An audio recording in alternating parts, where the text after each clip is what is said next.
Caro senador, Vossa Excelência me dá a oportunidade de hoje falarmos aqui sobre, primeiro, sobre o dia 7 de setembro, a proclamação da República, uma data que é fundamental, que é importante para todos nós brasileiros.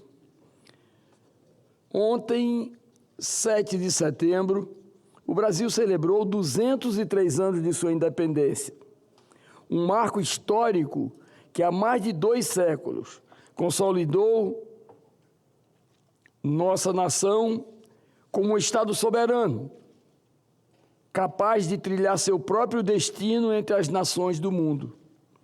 Diferentemente de outros povos, nossa independência se fez em meio a uma sangrenta guerra civil. Ao contrário, foi fruto, no caso do Brasil, foi fruto de uma decisão política que evitou fraturas irreparáveis e permitiu que o Brasil surgisse unido, preservando sua integridade territorial e construindo, desde cedo, um caminho de pacificação e consolidação. Essa herança é preciosa e deve sempre ser relembrada. A independência não foi apenas um ato simbólico. Ela nos garantiu a oportunidade de moldar nossa identidade nacional sem a divisão de povos irmãos, sem a destruição interna que tantas outras nações viveram. O gesto que libertou o Brasil também nos ensinou que a soberania não se faz pela imposição da força ou do radicalismo, mas pela coragem de escolher o diálogo e o consenso. Senhoras e senhores, hoje nosso país enfrenta uma nova forma de divisão política e ideológica, que em muitos momentos divide até famílias. No entanto, assim como em 1822, temos a oportunidade de mostrar que o Brasil é maior que as diferenças. Ontem, vimos isso de forma clara. Desfiles cívicos tomaram as ruas de norte a sul, em manifestações democráticas que mostraram que é possível conviver com pluralidade sem abrir mão da civilidade. Esse espírito de civilidade que marcou o dia da independência é também um recado claro para os 3 poderes da República: Executivo, Legislativo e Judiciário, que têm a responsabilidade de buscar harmonia nas pautas essenciais ao desenvolvimento do Brasil, de buscar pacificação e respeitar as leis que regem nosso Estado democrático de direito e de garantir a dignidade de cada cidadão brasileiro. Não há futuro promissor sem o equilíbrio entre as instituições e o compromisso conjunto com o respeito às leis, ao devido processo legal, aos direitos fundamentais e humanos.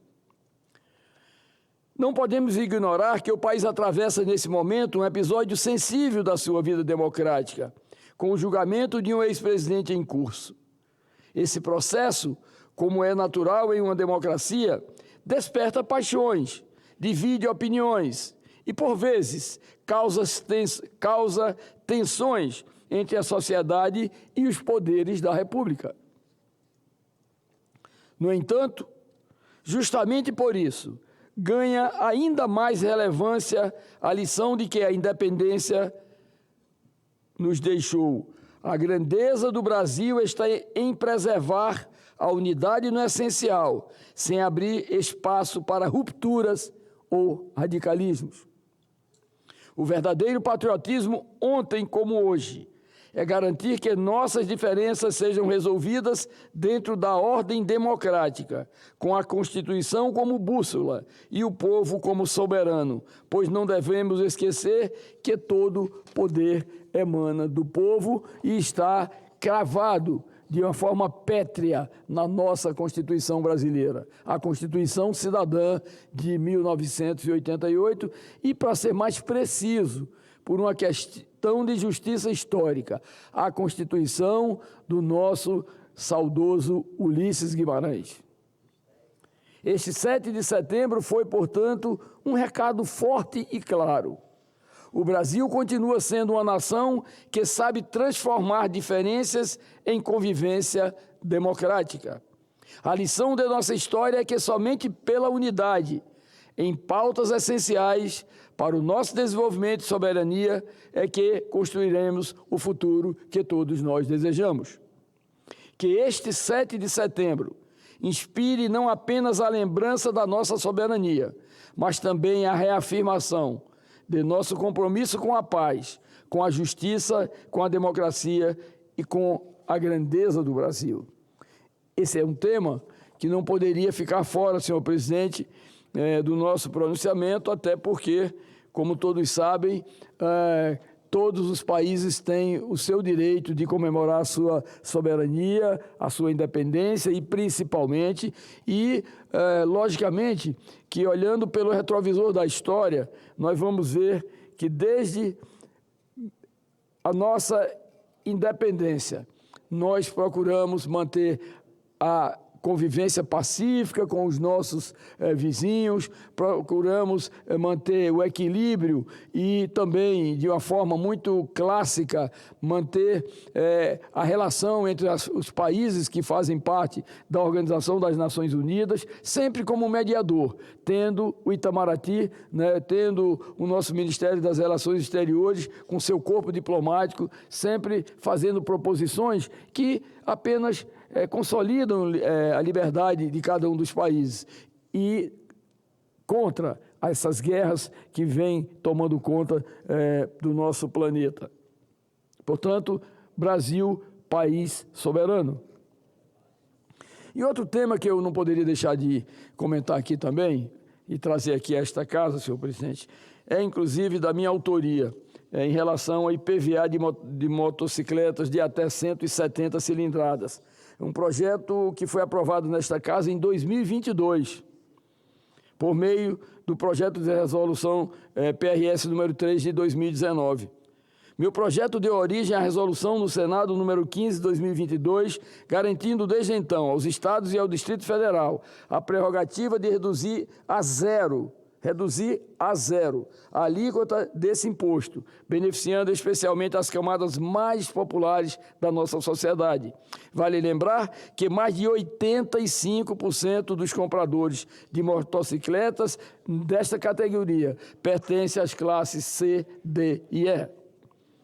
E tem, obviamente, neste veículo, neste instrumento, a forma de locomoção para os seus trabalhos e muitas vezes até fazendo deles também o seu ganha-pão. A relevância dessa medida é ainda maior quando observamos o crescimento da frota de motocicletas no Brasil em decorrência do seu uso, cada vez maior como instrumento de trabalho. Nos últimos anos, o número de motos se multiplicou por 5, saltando de 6,8 milhões em 2004 para quase 35 milhões de unidades em 2024. Hoje, as motocicletas representam quase 30% da frota de veículos do país, reconfigurando a mobilidade urbana e rural. Como eu disse, as motos deixaram de ser apenas um meio de transporte e passaram a ser uma ferramenta de trabalho. Segundo dados do IPEA, o Brasil conta com cerca de 322 mil motocicletas atuando em entregas e 220 mil mototaxistas, dentro de um universo de 1,5 milhão de trabalhadores de aplicativos e transporte autônomo.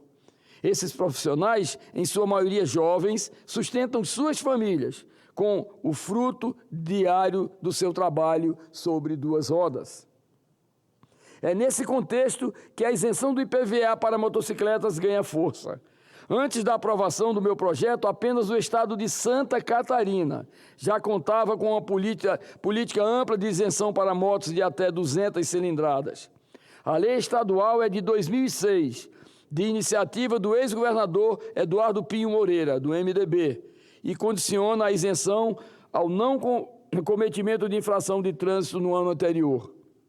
Depois da aprovação do meu projeto, em 2022, mais 8 estados implementaram a isenção do IPVA para motocicletas. Portanto, contando com Santa Catarina, temos 9 estados, 1/3 das unidades da federação adotaram a medida. E faço questão de citar aqui cada estado e cada governador que teve essa sensibilidade social.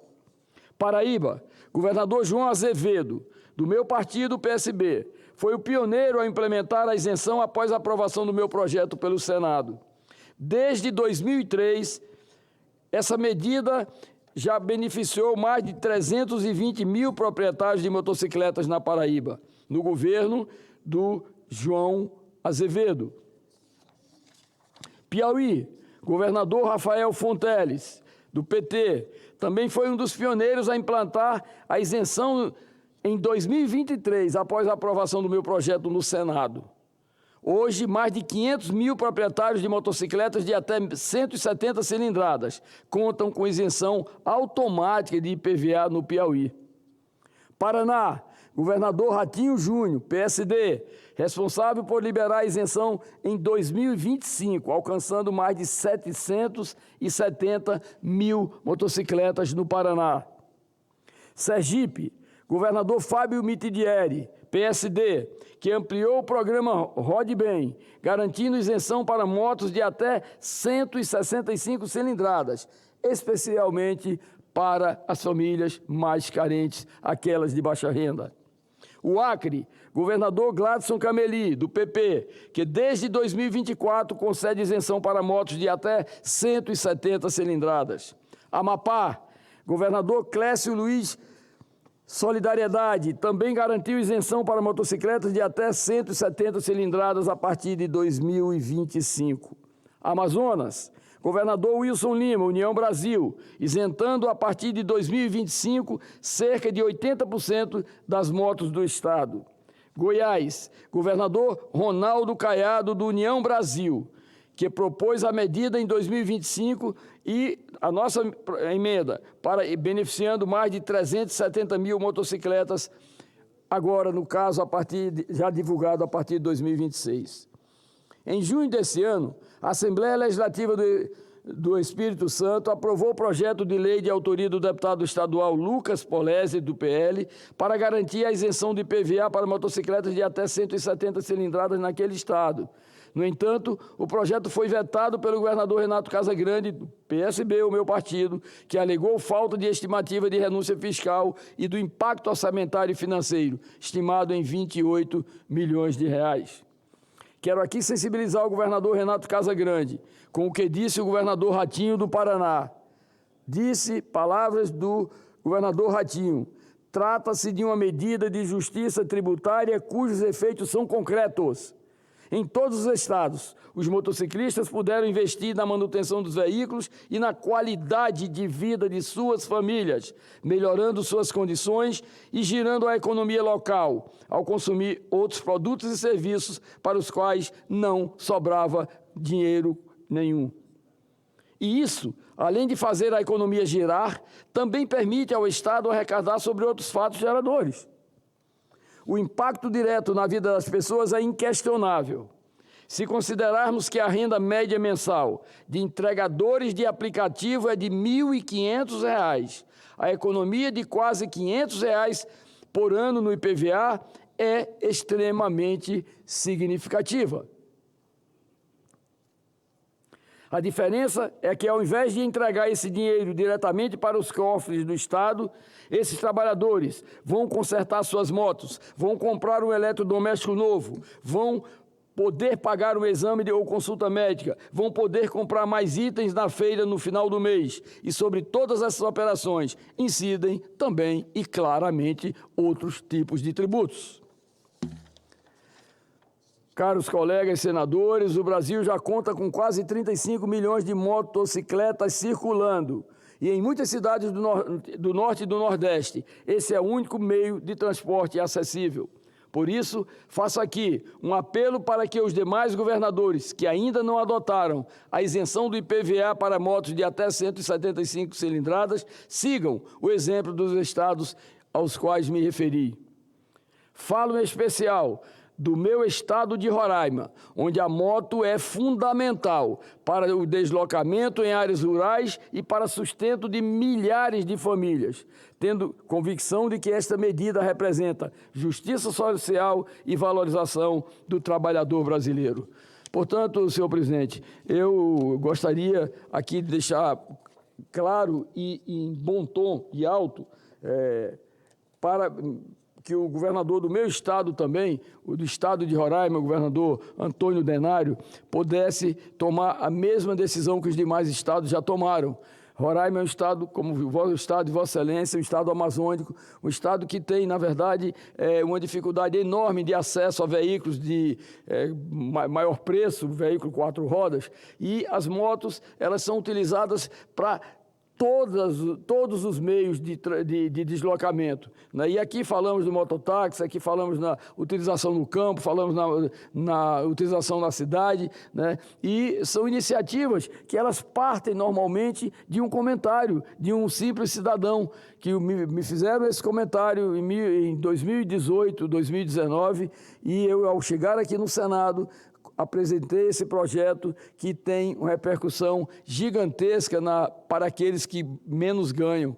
Aqueles que têm carros, aqueles que têm melhores rendas, que têm uma robusta, ou não diria até robusta, porque não é comum para 215 milhões de brasileiros, mas uma renda um pouco mais permeável para comprar alguns bens que são fundamentais, que essa isenção das motos, que alguns governadores alegam como que não tem previsibilidade, que iria diminuir a arrecadação, etc., em outras formas de impostos, esses recursos voltam para os cofres públicos, porque, infelizmente, o Brasil, na verdade, é um dos países que tem maiores taxas de impostos do planeta, né? Então, uma iniciativa dessa, nossa aqui, desse cenáculo aqui, que é o Senado da República, a Câmara Alta do país, ela tem uma repercussão muito grande para milhares e milhares de brasileiros que têm apenas a oportunidade de ter uma moto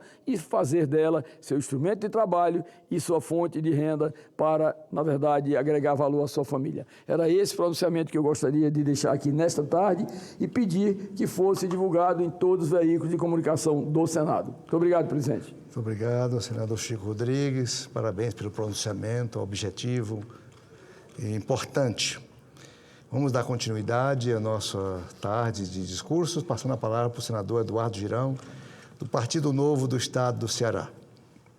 Vossa Excelência tem até 20 minutos.